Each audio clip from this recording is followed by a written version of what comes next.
With version 5.2 just around the corner, I know a lot of us are wondering how many primogems we can gather in time for the upcoming banners, especially if you're going to pull for Chasca. In today's video, we'll dive into a full breakdown of how many primogems you can expect in 5.2, along with an estimate if you're running the Welkin Moon.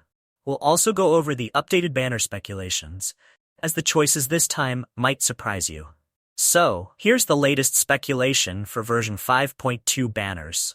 In the first phase, we're likely to see Chasca featured alongside Lyney. Then, in the second phase, Neuvillette and Zhongli are expected to make an appearance. Now here's a twist.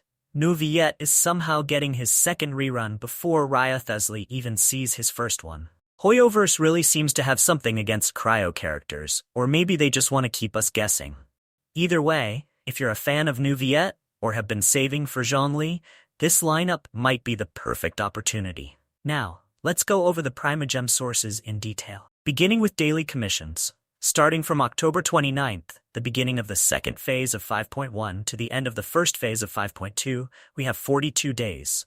With 60 primogems per day from dailies, that adds up to 2,520 primogems. This alone gives a solid foundation of gems just by logging in and doing daily tasks. Moving on to the events, there are still one small event and one main event left in version 5.1, giving about 420 primogems and 1,000 primogems respectively, which totals to 1,420 primogems. In 5.2, there will also be one main event and one smaller event in the first phase, bringing in another 1,420 primogems. Together, the events across both versions provide a steady amount of primogems. Next up, we have the 5.2 special program livestream on November 8th, which should offer 3 redeem codes, each worth 100 primogems.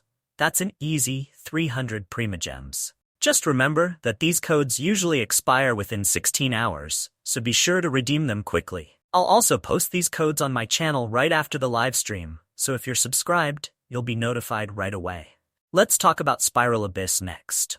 There's going to be one reset during this period, and if you're able to clear up to floor 11, you'll earn 600 primogems. Alongside this, the Imaginarium Theater event is expected to reset twice, giving around 600 primogems per reset, totaling 1,200 primogems. And don't forget about Paymon's Bargains, which will also reset twice. This lets you claim 1,600 primogems or 10 pulls.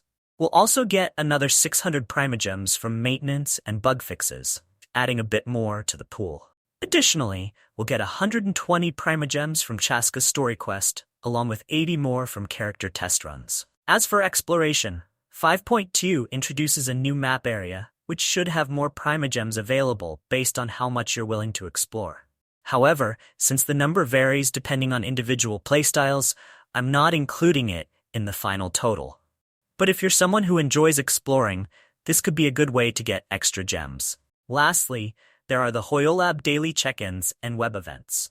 These provide smaller rewards, but if you're consistent, they can add up to a few additional pulls over time.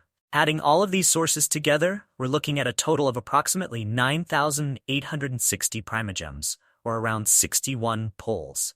For those with the Welkin Moon, you can expect an additional 3,780 primogems by the end of the first phase of 5.2, bringing your total up to 13,640 primogems, or about 84 pulls.